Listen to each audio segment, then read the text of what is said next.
오늘 저희가 함께 나눌 하나님의 말씀은 하박국서 3장, 우리가 잘 아는 말씀입니다. 하박국 3장 17절로 18절, 또 시편 51편 9절로 12절까지 이렇게 보시겠습니다. 먼저 하박국 3장 17절로 18절입니다. 1304페이지.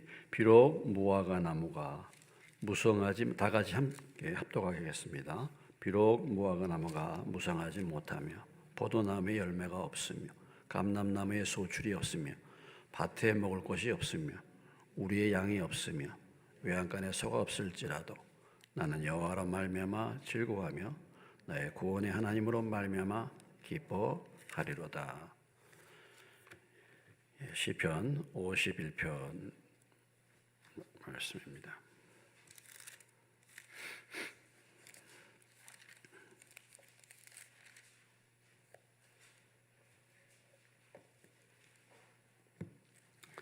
(51편) 9절로부터 12절까지 보시겠습니다. 839페이지입니다. 한 목소리로 읽겠습니다. 9절로부터 12절. 주의 얼굴을 내 죄에서 돌이키시고 내 모든 죄악을 지어주소서. 하나님의 내 속에 정한 마음을 창조하시고 내 안에 정직한 영을 새롭게 하소서. 나를 주 앞에서 쫓아내지 마시고 주의 성령을 내게서 거두지 마소서. 주의 구원의 즐거움을 내게 회복시켜 주시고 자원하는 심령을 주사 나를 붙드소서. 아멘.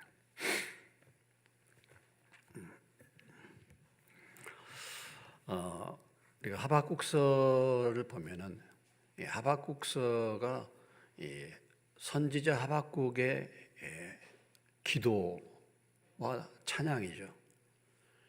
하박국서가 기록되었을 때의 당시의 그 시대적인 배경은 곧 이스라엘 백성들이 바벨론에 의해서 이제 멸망을 당할 그런 위기 속에 있었습니다.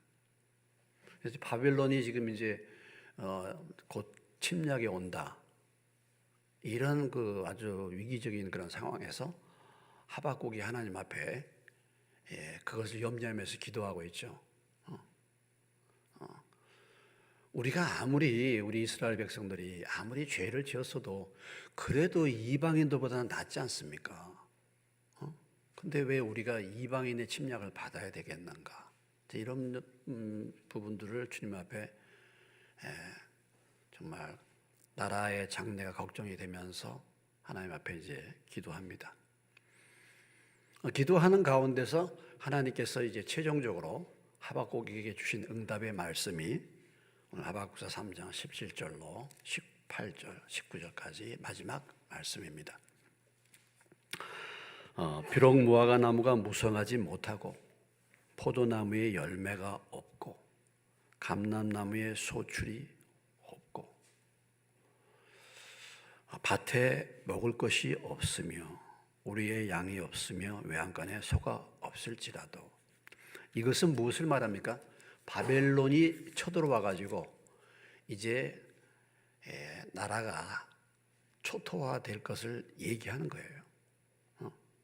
적이 이제 쳐들어와서 무화과나 포도나 여기 뭐 감람, 이 소출이 없는 것은 그래도 이건 내 생존과는 크게 문제가 되지 않습니다. 뭐 사과가 안 열렸다고 해서 우리가 죽거나 이런 건 아니잖아요. 근데 밭에 식물이 없는 거예요.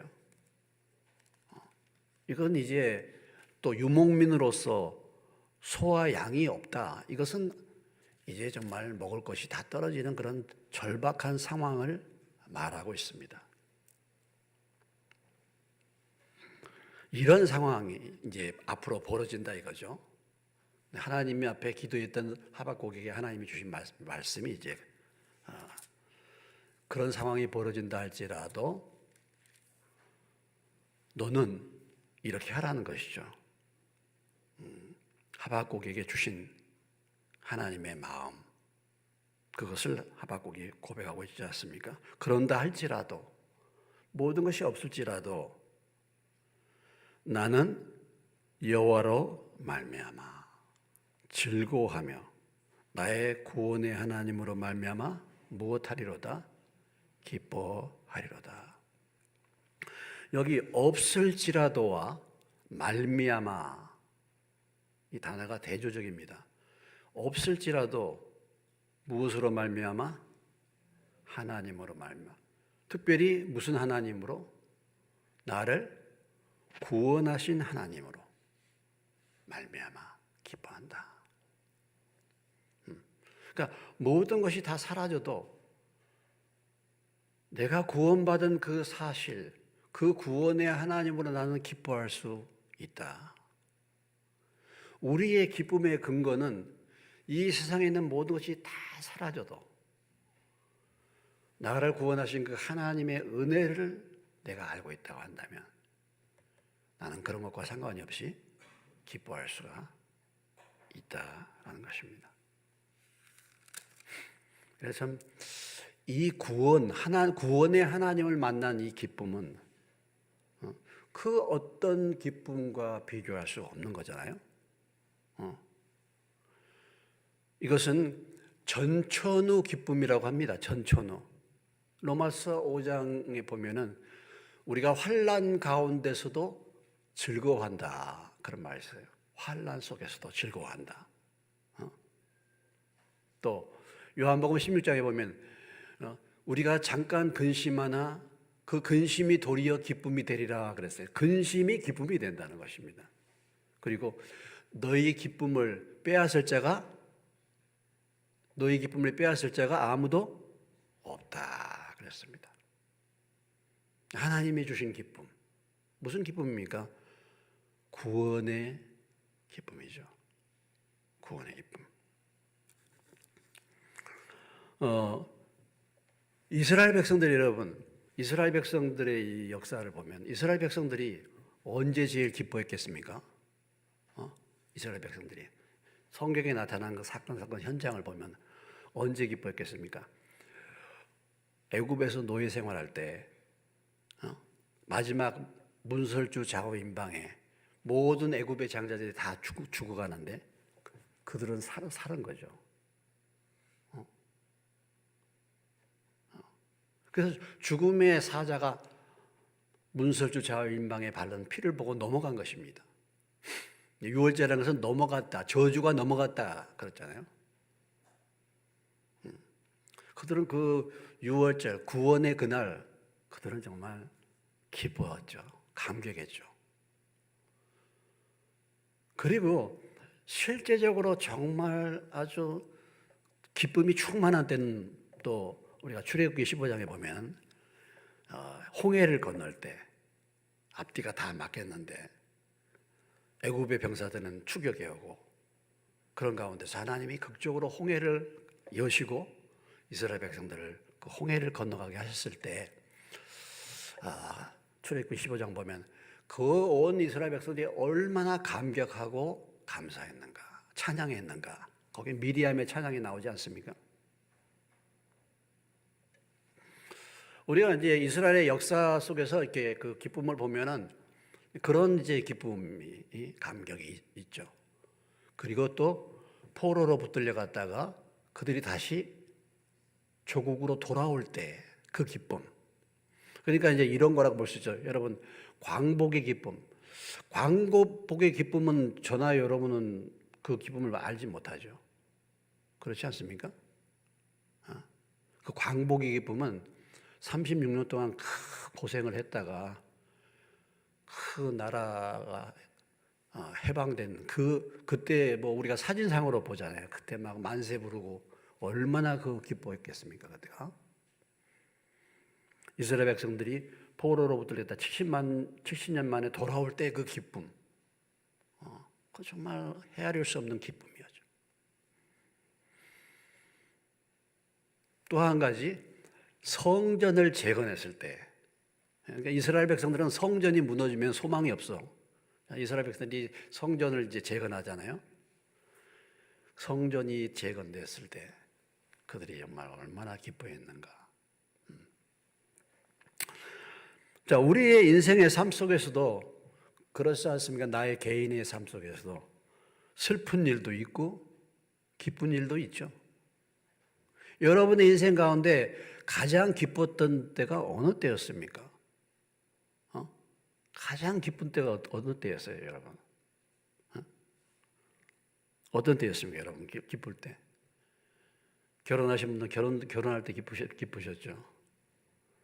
자녀를 얻었을 때 기쁨이 됐었죠? 뭐 그럴 수도 있고. 여러분의 기쁨은 무엇이었습니까? 여러분이 정말 내가 예수님을 믿어서 내가 정말 죄 가운데서 구원받은 이 사실, 예수를 믿어서 내가 구원받은 이 기쁨의 감격이 여러분에게 있었는지 모르겠어요. 아마 그냥 교회 왔다 갔다 하고 그대로 오신 분들은 별로 그런 기쁨을 누리지 못했을 수도 있습니다. 주님의 그 은혜가 감사해가지고 막 눈물이 쏟아지고 감격의 찬양을 불러보신 그런 경험이 혹시라도 있으십니까? 아니면 그냥 어렸을 때부터 그냥 밋밋하게 이렇게 신앙생활 하면서 신앙생활 하다가 하나님 말씀을 떠나서 늘 살다 보니까 얻어맞기나 하고 그래서 예수 믿는 것이 그저 별 그냥 재미도 없고 이렇게 이제 우리가 살 수도 있어요.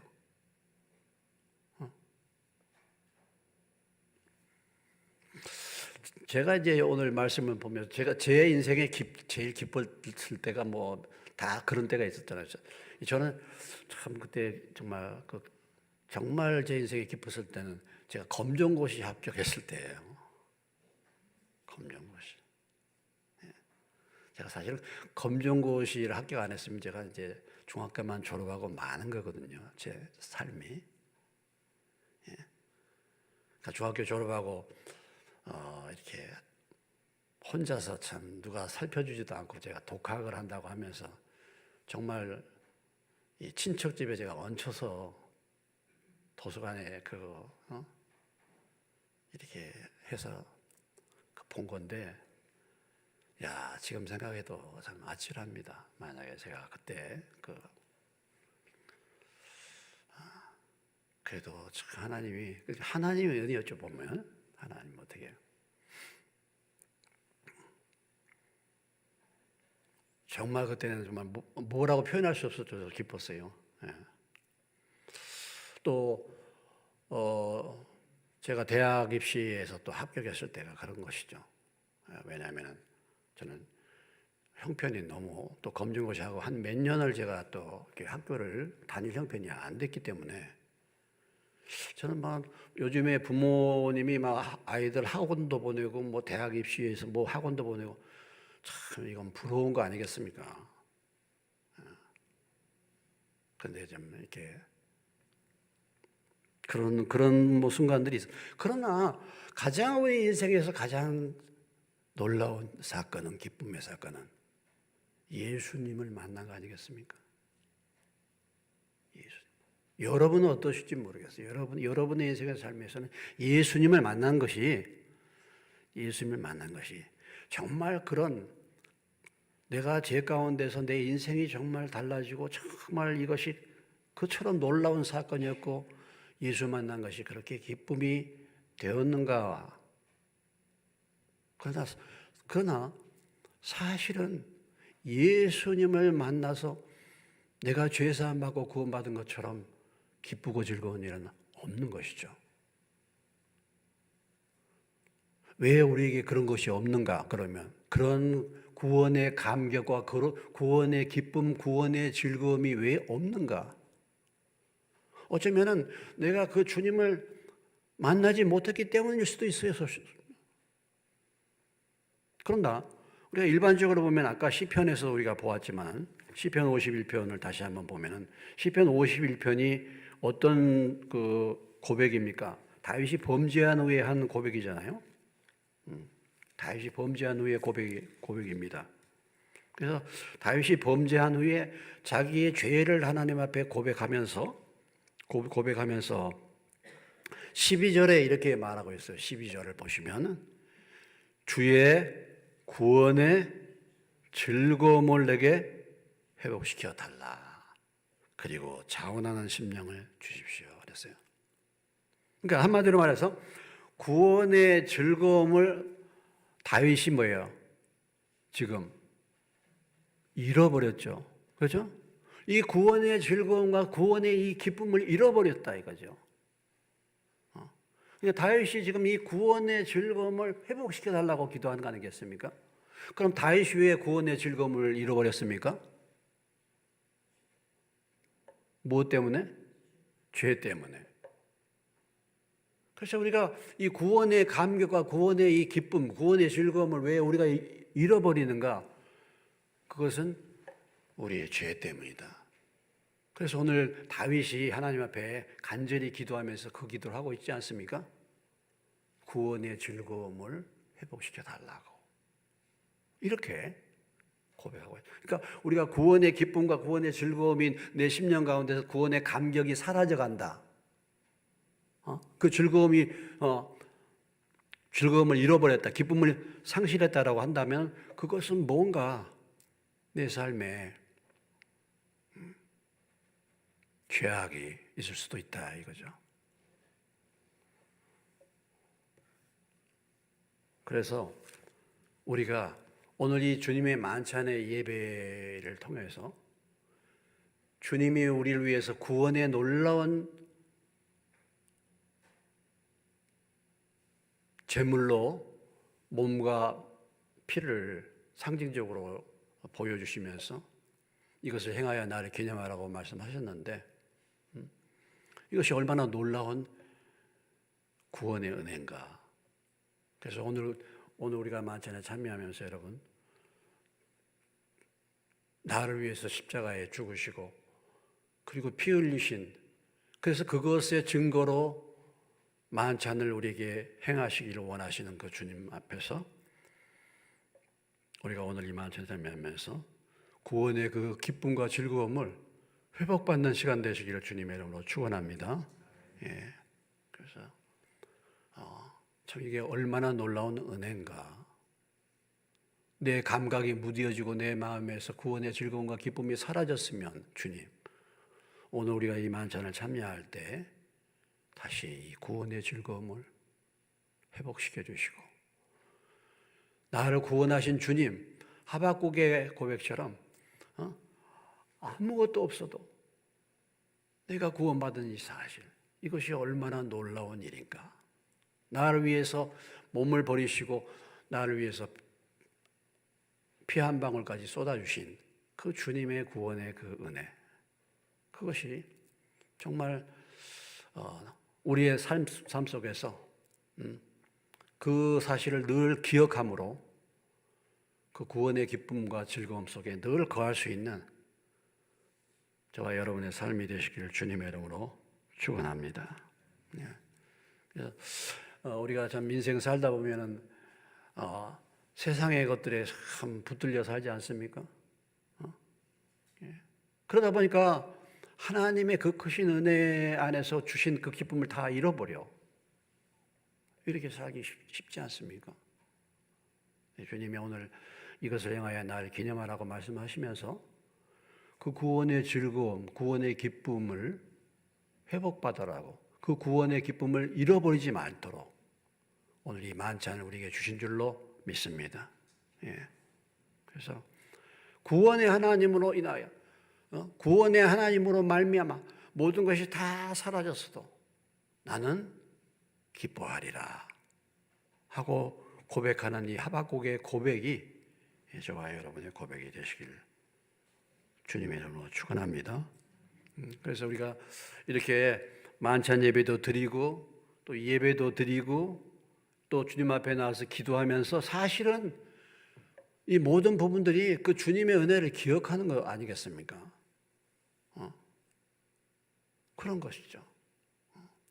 우리가 오늘 만찬 예배뿐만 아니라 우리가 예배를 드리기도 하고 또 우리의 개인적인 삶 속에서 기도하면서 결국은 우리가 놓쳐버리기 쉬운